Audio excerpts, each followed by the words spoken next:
Hello, beautiful souls, and welcome to another episode of the Indigo Womb Wisdom Podcast. I'm your host and sister friend, Shatia Tee Owsley, and thank you for watching and or listening. So sit back, grab some tea and a notebook, and let's vibe together as we have organic and practical conversations embracing intuitive womb wisdom, spirituality, and a sprinkle of magic to rebel, restore, and radiate overall wellness in our lives. Hello, everyone, and welcome back to another episode of the Indigo Womb Wisdom Podcast. I am your host and sister friend, Shatia Tee Owsley, and today I would like to introduce our special guest, Miss Amber Thomas. Miss Amber is the owner and founder of mothereves childbearing support services in the Dallas-Fort Worth Metroplex of North Texas. Amber is a registered nurse with a specialty in holistic women's reproductive health. Amber is also certified as a lactation consultant, a Lamaze childbirth educator, and a full spectrum doula with experience in supporting families during the perinatal period from conception to birth and beyond. Amber has supported childbearing families in a variety of locations, including hospitals, birthing centers, and in-home. Mother's Eve CSS is a faith-based minority and women's owned BIPOC company that provides childbirth education, doula support, and lactation care to childbearing families. Their mission is to educate, empower, support, and advocate for their families to have safe and positive birth and breastfeeding outcomes and experiences that they will remember and embrace for a lifetime. Miss Amber, welcome. Thank you. I'm Thank you so for that happy. awesome introduction. Yes, I am so excited to see you again and to have you on the podcast. I know I read your introduction, but that just is like the tip of the iceberg. I remember our first conversation. I was like, oh, she is awesome. She is doing a lot, and I want to hear all about it. So I know our audience wants to hear about it too. So like I said, I did read a little bit of your bio, but I want you to take just a little bit of time to tell us who Amber is and how your journey got started in the world of birth work. Thank you so much for having me on the podcast today. I'm so excited to be joining you and just sharing my experience. So I have, ever since I can remember, I've just been passionate about birth. It started with the birth of my niece. I have an older brother, and with the birth of his first child, it was a baby girl. I was about 15 years old, and I actually doulaed my sister-in-law before I knew what a doula was. It just became natural. We all lived together at the time of her pregnancy, and I just catered to her, and I was just so excited about her being pregnant with my first niece, and I just wanted to make sure she was comfortable, and I just did everything I could to help her during her pregnancy when she was sick or needed help. And so during that time, I just got so close to her. We just bonded. When it came time for her to deliver the baby, I just wanted to be a part of the experience and the birth. I was just like, I've helped you all throughout this pregnancy. Now I want a reward, and I want to see this baby born. So when it was time for her to go to the hospital, like I said, I was pretty much doulaing her and didn't have any clue what a doula was, but I was helping her throughout the labor and getting her settled at the hospital. And so when it was time for her to deliver, the nurses and doctors, they wanted to kick me out because, there can only be two people in the room, which was going to be her mom and my brother, her husband at the time. So she insisted that they allow me to stay, and they did. And so I was able to witness the birth of my niece from beginning to end. She was born sunny side up, weighing 9 pounds, 1 ounce. And this was on November 13th. I won't give the year, but what's so funny about that is that my daughter was also born on the 13th day of the month. It was May 13th,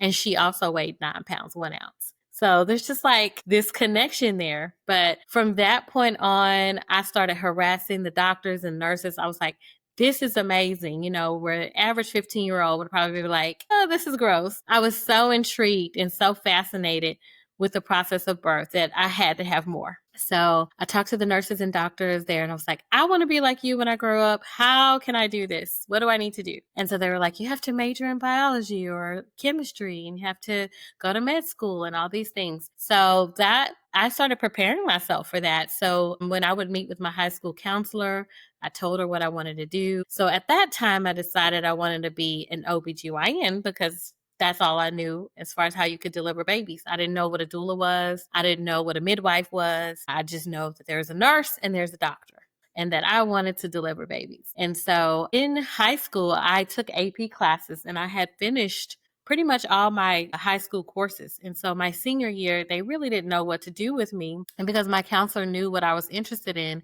she found a program called the Executive Assistance Program. And I was able to volunteer as a chaperone at Parkland Hospital, which is our county hospital in Dallas, as an OBGYN chaperone. So it just means that whenever a male physician is attending with a female patient, there needs to be another female in place. So if there wasn't a nurse available or medical assistant available, they would use volunteer chaperones. And I was able to fulfill that role in high school my senior year and use that for college credit. And so during that experience, I was able to see all kinds of OBGYN services, from pap smears to mammograms to women getting cervical checks or cervical ablations, from labor, birth, everything, because Parkland is a very busy hospital. So I spent one semester there and again, just fell in love with women's health and women's reproductive health specifically. And so that's kind of where the passion was ignited for birth. But I then went on to Texas Women's University in Denton to pursue a degree,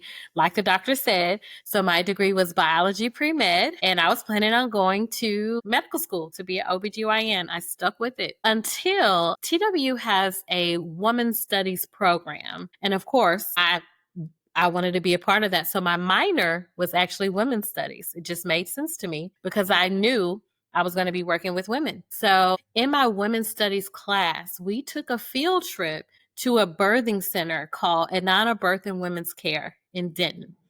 This was probably my sophomore year that we took that field trip. And again, at the time, I didn't really know what a midwife was, a birthing center, none of that. So we went into the field trip and it was a house. It was just a house, and it had rooms and beds and bathrooms, and there were pregnant women there, and the midwives were there, and they were just kind of walking around like everything was fine and normal. And there were women in labor and they were walking around, they were eating, they were drinking, they had their family around, there were doulas around. And it was just like I walked into paradise. It was just like I walked into heaven. Like, what is this? And it just resonated with me because I've always been naturally holistic. I was partially raised by my grandmother. And you know how grandmothers have their, their remedies, their teas and their herbs. And so I was raised like that, not really taking medicine. And so anything natural had always been appealing to me. And it was a completely different experience than what I had seen at the hospital, where everything was so medical. It made it seem like birth was a sick thing, like people were sick. But at the birth center, it was like a day in a life of a woman having a baby. And so again, I fell in love with that, and I started harassing the midwives.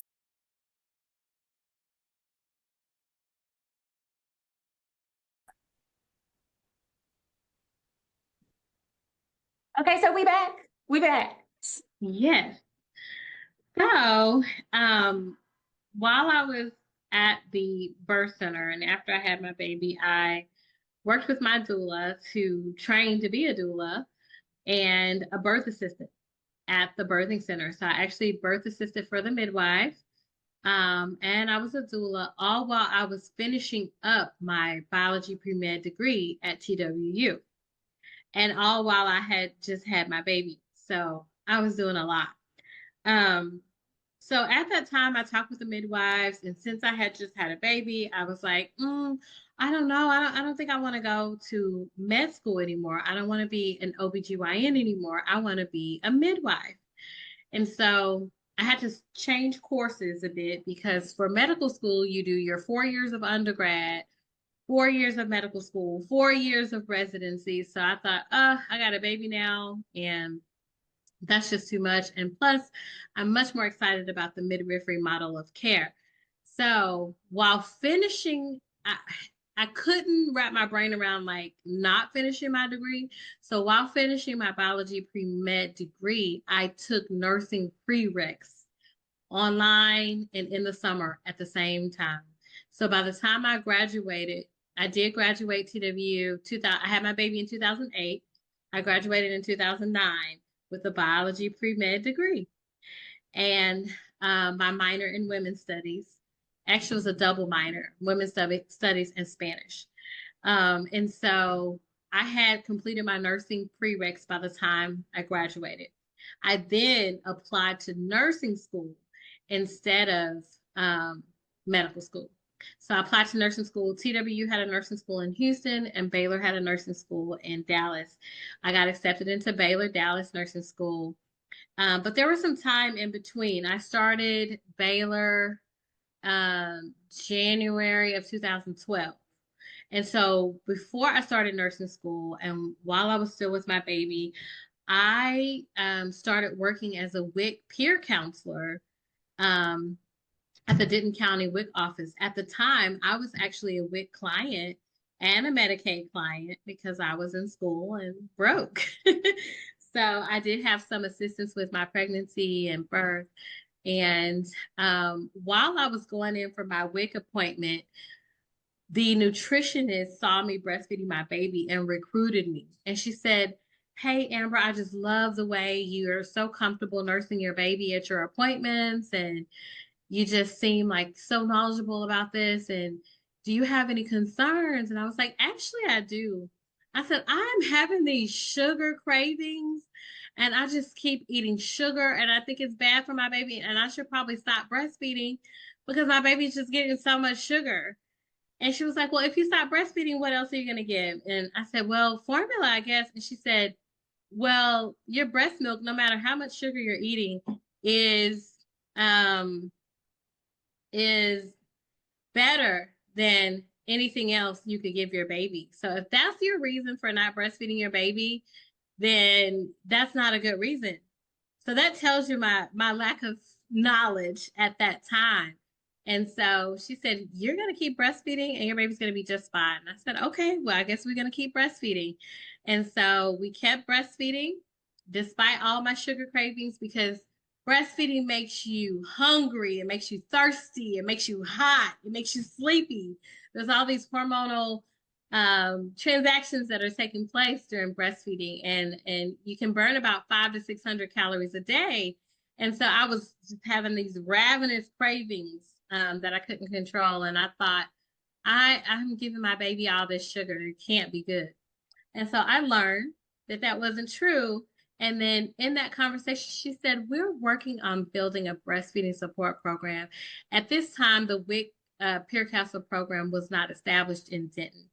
And she recruited me, and I was the very first peer counselor in Denton County. And I helped establish the breastfeeding peer counselor program with the nutritionist at WIC. And so we actually built the program out together. And it was so amazing because I was able to bring my baby to work with me. I had a little playpen, I had my little carrier. I actually demonstrated without showing my nipple, of course, but I actually demonstrated to people how to breastfeed with my own baby breastfeeding. So I didn't have to use a doll. I just had a baby right here. And it was so nice. And so I worked as a peer counselor um before I got into nursing school.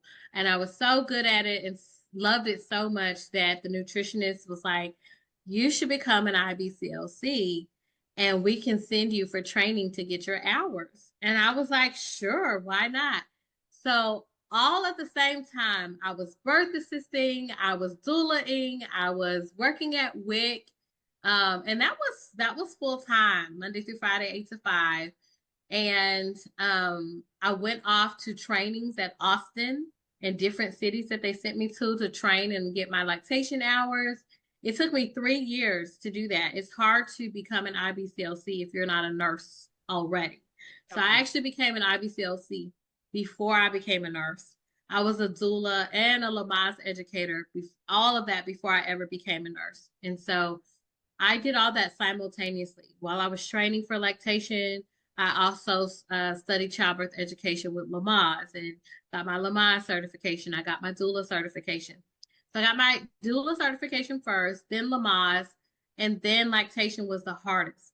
Thankfully, because of my biology courses and my pre-med courses that I had taken, I did have the required education that goes with the IBCLC component, but it was really hard to get the hours.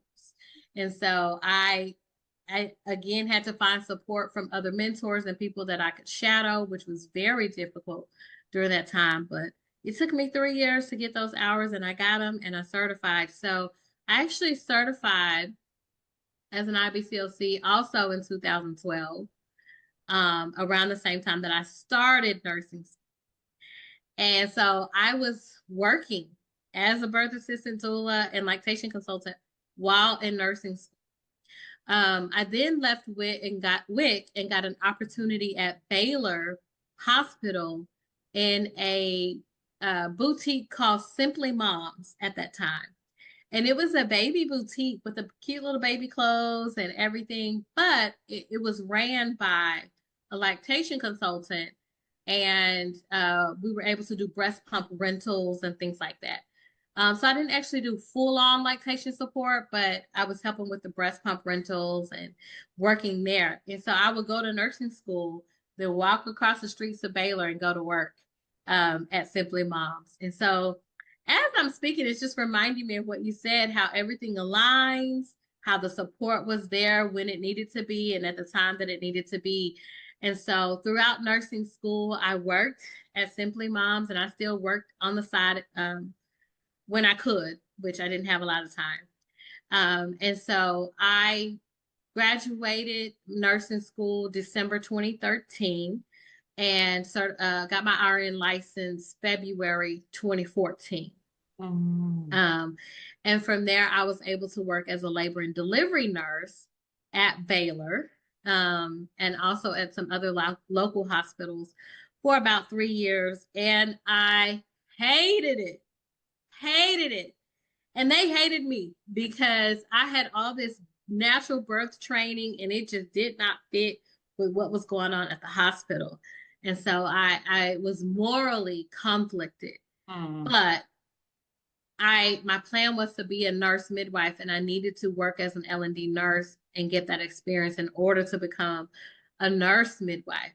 And so I did that for 3 years. And I left the hospital and opened up mothereves full time in 2016. And so instead of doing all this stuff on the side, I made it my main priority and started offering childbirth classes. I made some really great connections with local midwives and OBs and pediatricians in my community. I would do lunch and learns with them and just connect, and they started referring. So we would get people in through childbirth class. While they were in childbirth class, we would talk to them about doula support and bring them in as doula clients. And then while they were receiving doula support, we talked to them about breastfeeding and lactation support. And then so I developed this full course program of childbirth education, doula support, and lactation care to kind of walk hand in hand with our families from the beginning to the end. And I wanted that holistic one-stop shop approach where you didn't have to go over here for childbirth class and then go over here for a doula and then go over here for lactation. You're going to need all three of those core services. And so why not just have them all here? And since I had worked so hard on all those certifications, I decided to put them into use and build my practice with mothereves. And so I then worked PRN as a lactation consultant in a hospital. So the hospital then became my side job and mothereves was my full-time work. But when COVID hit, I left the hospital completely. We transitioned all of our clients into birthing centers and home birth midwives. And we've just been going at it ever since. I have just enjoyed this so much that I put going to midwifery school on hold And I'm actually contemplating that, you know what, I think this is what I'm supposed to be doing. I don't want to limit myself to being on call delivering babies, but to be able to support the family as a whole from the beginning to the end, with education about childbirth, and then giving them the labor and birth support and the lactation care. And so now I have other doulas that I've trained that are helping me as well. And so that is what Mothereves is about. We're helping families from the beginning to end and supporting them and helping to improve birth and breastfeeding outcomes. Amber, oh my gosh. I love it so much. I just I love to hear people's story. That's my thing. When I meet people and see people, even if I don't say it out loud, I know we all have a story, and I'm always interested in someone's story. And your story to birth work in this journey is just absolutely amazing. And like you said, I mean, just hearing you say it out loud and watching your facial expressions and just watching how you're like reliving everything that you have done and what you have accomplished, but also recognizing like things truly lined up for you, like perfectly, just like they have to line up in birth perfectly for a baby to be born, right? Everything has to align perfectly for that sperm to meet that egg and everything just work seamlessly, right? Yes. Even if there were a little bit of obstacles or some challenges, overall, all the pieces fit together so beautifully for you.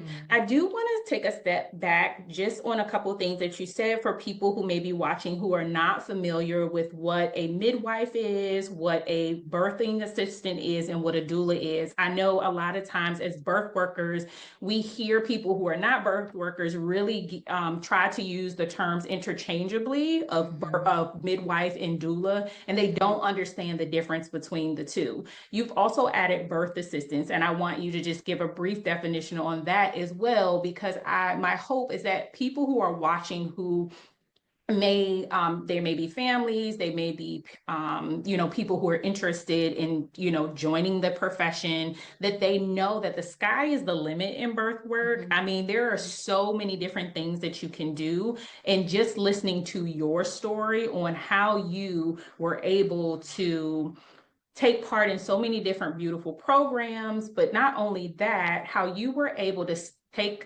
reevaluate and say, let me merge, right, all of my skills, all of my experiences together to create integrative care, full holistic wraparound services for the families that I serve, that when they are with me, it is like a tight hug. Like we with you from the beginning to the end, and you never have to feel like there's so many different moving parts. They can come to one place as a one-stop shop, like you said. So what is a midwife? What is a doula? And what is a birth assistant? Great question. That definitely needs some clarity, because I do see the misconception about each of those roles. And so a midwife is your provider. So sometimes we use the term provider generically, because a provider could be a doctor, it could be an OB, it can be midwife, it could be a nurse practitioner. It's the person that's providing your care. So your midwife essentially takes the place of your OBGYN doctor. So you would do either or. You're either seeing an OB or a midwife. Now, midwives are backed by OBGYN physicians, but they have the full scope of a nurse practitioner with OB capabilities, right? So the midwife is the person that you would actually see during your pregnancy for your normal prenatal visits. She's going to be the one checking your blood pressure and checking your urine and doing your measurements and your ultrasounds and even prescriptions. So midwives have full authority for healthy, uncomplicated pregnancies. So you would generally not see a midwife for a high risk pregnancy. But for healthy, uncomplicated pregnancies, midwives are the ideal provider for an uncomplicated pregnancy. And so they will be the ones that you see throughout your entire pregnancy. They also will be the ones to deliver or catch the baby, we prefer. And so you would be using your midwife as your provider for pregnancy care, full scope for a healthy pregnancy. She can provide all the care that's necessary for pregnancy, labor, and birth. A doula is a support person for the mom, for the dad, for the family. The doula's role is a little bit different. It's focused more on physical, emotional support, not so much medical support. Although some doulas, such as myself, may have a doula, medical background, but our role is different. When you're in the role of a doula, you're focusing on the physical and emotional support of the mom and the family. And you can also consider it more of a labor coach or a birth coach, someone that is coaching you through the process, facilitating the labor and birth process, advocating for you throughout the process. So having a doula is like having just an extra advocate that does have more experience than like the average person's mom or sister or husband. And so they're bringing in, they're kind of bridging the gaps between the care that the midwife or doctor provides, the care that the hospital provides, and then the care or support that a woman might receive from her family. And so one of the benefits of having a doula is that when you're in labor or having a baby, your midwife, doctor, nurses, they're generally not going to be with you the entire time. They're checking on you and they're in and out. The doula stays with you for the entire course of the labor, birth, and delivery process. And so they're really helping to facilitate the progress with you, helping to navigate the process with you. They're helping with breathing techniques, massage, labor positions. Every doula is trained on different things. We have some doulas that are also chiropractors. We have some doulas that are also massage therapists. We have some doulas that are also birth photographers. So every doula may come with a different skill set, but they're usually present with you for that continuity of care throughout the entire process. And they help support dad because it may be things going on that he's unfamiliar with. And so they're providing the education and just filling in the gaps. A birth assistant is usually hired by the midwife to assist the midwife. So birth assistants can be found specifically in birthing centers with midwives. So you generally won't see a birth assistant attending a hospital birth. You generally, you may see a birth assistant attending a home birth with a home birth midwife. But generally, you're going to find a birth assistant in a birth center or at home, and they're assisting the midwife with the delivery process. So that may consist of handing the midwife supplies that she needs as she's checking the mom and baby. That may consist of cleaning up blood or fluids, or making the room comfortable, running the bath water. That may consist of helping with NRP, neonatal resuscitation, if needed, gathering tools, gathering supplies, making sure the midwife has what she needs to do what she needs to do at the birth. And so the roles are all very, very different, but they come together as a whole to collaborate and make sure that the family has full support. So you can have a midwife, a birth assistant, and a doula all at the same time because they all have different roles. Yeah. I love that. And I want to thank you for clarifying that because I hear it so much. A lot of times when people are talking, they use the term interchangeably. So not only with understanding what the roles are and what each person does in those roles, but it also gives people an opportunity to see how they want to journey through birth work and what they may look like for them. And so as you continue to build Mother's Eve, what is it going to look like for 2025? Like, what is new? What is happening for those who may want to work with you that may be in your area, but those who may not be in your area? Do you offer any type of virtual courses or any online courses? What can people expect from you this year? Well, I'm glad you asked because this year is the year that things have aligned for us to grow and scale Mother Eves. And so we do have some different projects that we're working on to grow Mother Eves. And that's just all happening this year. We're remodeling our website right now, our social media, and we're adding on some other services. The Lamaze education, doula support, and lactation care are our three core services. However, we do have other services that we provide to, again, we want moms to have this like spa-like experience or this pampering type of experience. And so we've added things to go along with that. We provide placenta encapsulation, vaginal steaming, belly binding, aromatherapy tools, the TENS unit for labor. We assist with breast pump orders. We have a customized breastfeeding pillow that we've had manufactured. We have excuse me, herbal teas and tinctures that help mom during pregnancy, labor, birth, and breastfeeding. So those are some other essentials that we've added on to our core services. Additionally, right now you mentioned that we're providing services from conception to birth and beyond. We're now going to be adding preconception. And so we're now supporting those mothers who are actually in the phases of trying to conceive.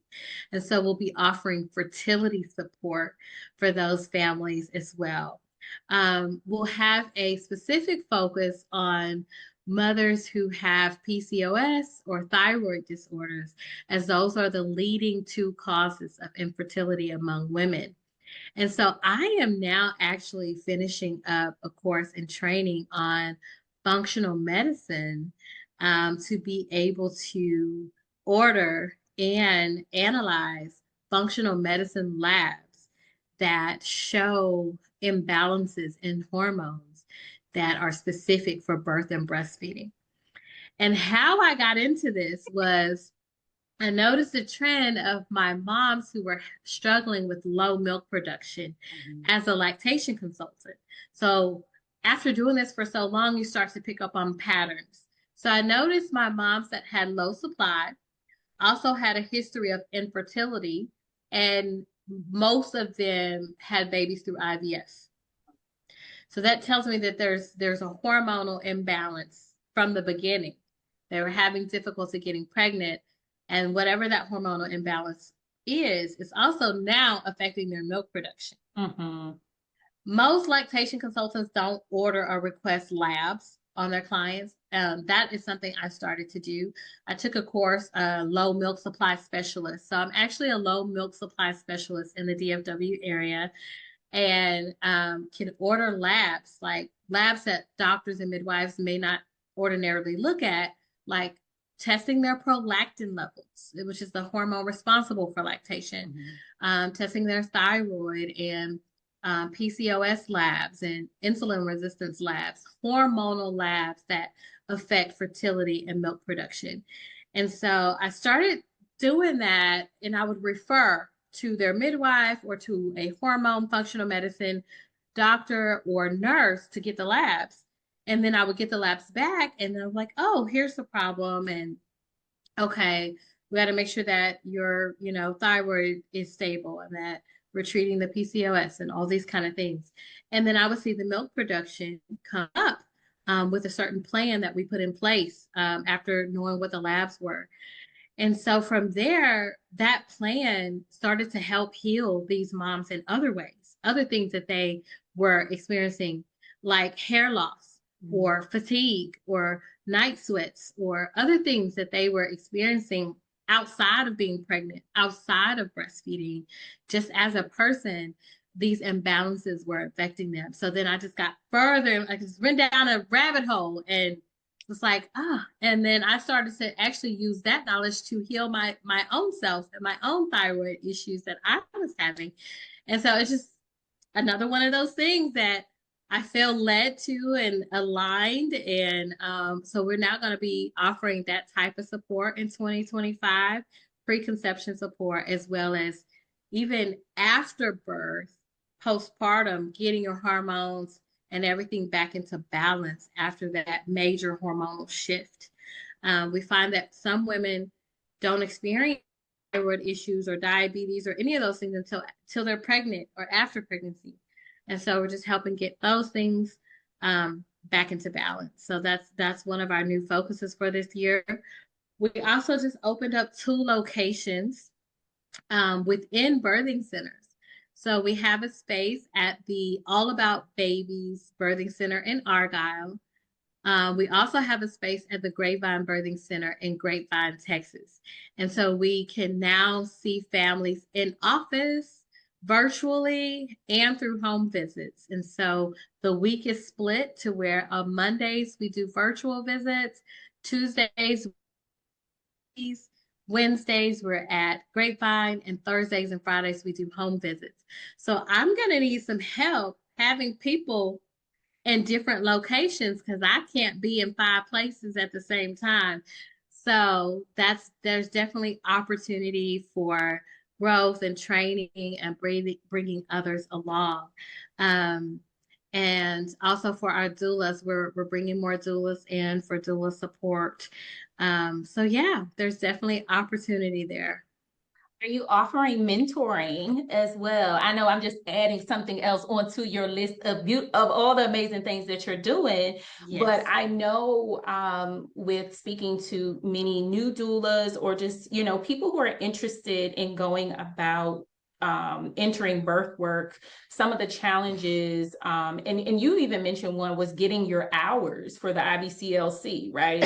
And so community and support is extremely important. And so for new doulas coming in or just new people who are interested in birth work, are you providing any type of mentoring for new birth workers? And that's either virtually or in person. What does that look like? Or have I just added another No, something else to your you plate? just pointed out something that I'm already doing. And so any doulas that come on board with us, they are mentored. They have to have their initial certification first, but some of them may not have had attended a lot of births yet. Maybe they've only attended a handful of births. And so what happens is when they come in, they will shadow me or another one of our established doulas for about 3 to 6 months. Then that person myself or another doula will shadow the new doula as she does her work for 3 to 6 months and of training and mentoring. And so with the shadowing, we're kind of pointing out things and helping them learn different situations that can occur throughout the labor and birth process. So that's for any doula that comes on board with us. At this time, I'm not offering training outside of that, but that is something that could happen in the near future. I'm also mentoring under IBLCE Pathway 3. So there's different pathways to becoming a lactation consultant. And so I'm a Pathway 3 mentor. And so that means that you have to have been an IBCLC for at least 10 years. And there's certain criteria that go along with that. But new IBCLCs who have recently certified or trying to certify and sit for the lactation board can follow me and shadow me for their hours. Okay. And I'm very specific about who I choose as a mentee. I am specifically looking for mentees of color. because I did find my experience, it was really hard finding a mentor, finding support, someone of color or not. But there definitely wasn't anyone of color during the time that I certified. And so I want to be able to provide that support and give back, especially in the area that was a place of contention for me. So I am actually mentoring 2, maybe 3, waiting on the last one, mentees right now who are preparing to sit for the boards in September. Yeah. I love to hear it. So I definitely, if anyone who's listening, please, please, please keep that in mind.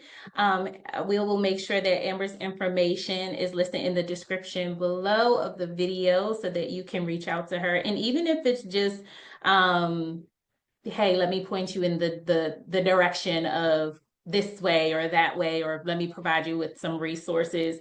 I'm always looking to help not only myself, but others, especially those of us of color, with support and community and trust and empowerment and love and all of that good stuff, because birth work can, as beautiful as it is and as sacred as it is, it can be challenging. And so being able to have community is extremely important, and a community in which you can trust and grow in is even more important. And so before we go, I have a couple more questions. I would like for you to drop 3 gems that you would give families who are looking for a doula, looking for a lactation consultant, or any 3 gems that you think that families should know when they are going in and going through this journey of birth. Sure. First of all, I would say start early. Okay. Start early in the process, searching for your providers and your support team. Go into the pregnancy, labor, birth, all of that with the intention of having a team. You need a team. You need your provider, which is going to be your midwife or your OB, your doula, your lactation consultant, your childbirth educator. You need a team to support you throughout your pregnancy to make things as smooth and seamless as possible. You want to start by, I would say, this at least the second trimester, gathering your team, searching for the various options. Research if you want to do a home birth, if you want to do a birth center birth, or a hospital birth. Research those options and take that research to decide which option is a best fit for you. So start there, where you're going to deliver. Then from there, you find the provider that is appropriate for that type of delivery. And make sure you interview providers. Don't just go with, oh, my friend went here, or I've been going to this OBGYN since I was 15, so I'm going to let this person deliver my baby. I know that you have a relationship with that person, but your GYN experience with that person may be different than your OB experience with that person.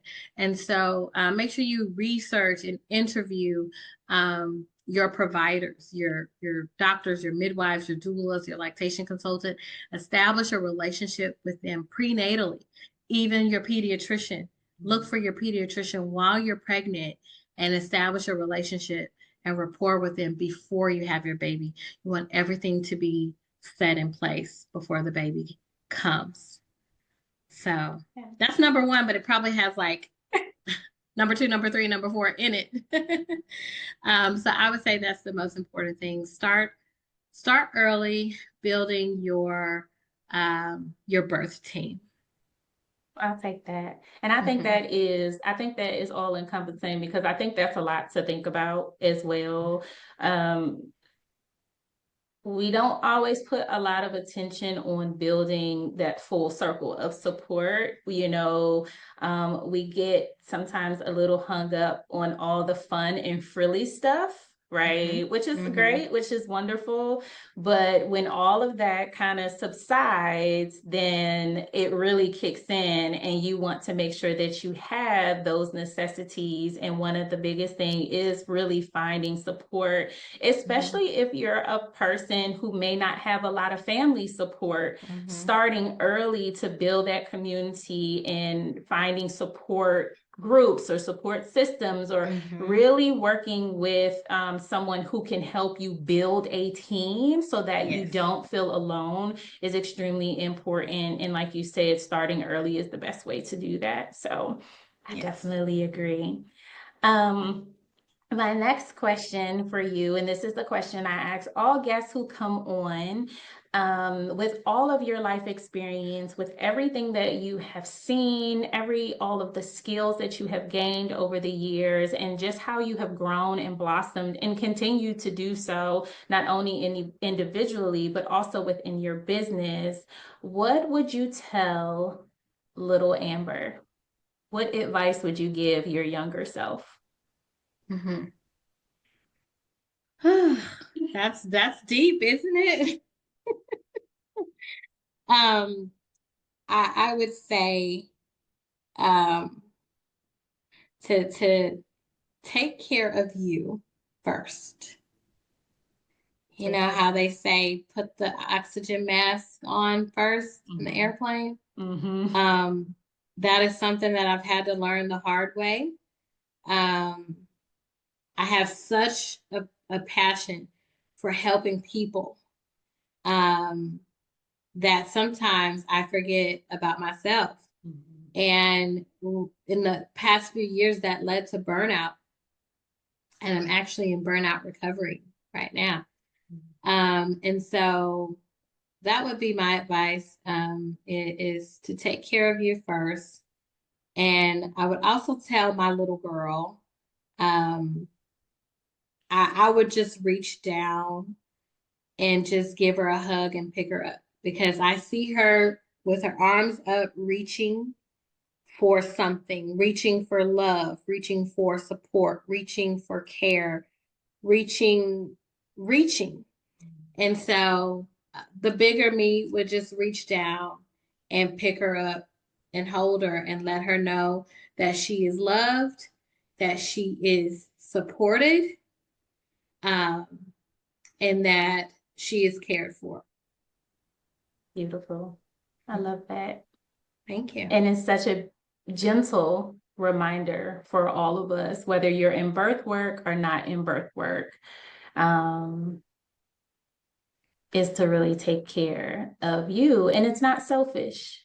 It's not selfish. It's what's needed so that you can continue to give all of the love and the support that you pour out into your community every single day. And so we honor you. We appreciate you. We are loving on you. We are sending you so much support. And I'm just excited that you were able to share your story with us today, because even through all our technical difficulties, right? We said we was going to make this happen, and we made it happen. And let me just tell y'all, it was me. The issue, it wasn't even Amber.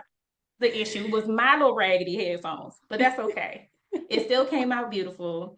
And the time together was beautiful. And so before we go, Amber, how do people get in touch with you? How do they contact you? Where are your apps? What's your social medias? How do we get to love on you and support you and bombard you with emails and DMs and stuff and say, how can I work with you? Yes, you can first find us and all of our services and details on our website at www.mothereves.com. There you will find a list of all of our services and prices, and you'll find a lot more information about me, a little bit more about the journey on the website. Our Instagram is at mothereves.css. We also have a Mother Eves Childbearing Support Services Facebook page. My personal Facebook is Amber Thomas IBCLC, which is connected to our Mother Eves page as well. Yeah, those are our main points of contact on social media. Well, again, I want to say thank you so much. Thank you for your patience. Thank you for working things out with me today as we figured everything out. But most importantly, thank you for sharing your journey with us today. Please reach out to Amber. Please love on her, support her. She's doing amazing work in the Dallas-Fort Worth area. And so if you are there, please look into her and just let her know that we are checking for her and supporting her in all that she is doing. We will see you guys again in another episode. Other than that, peace.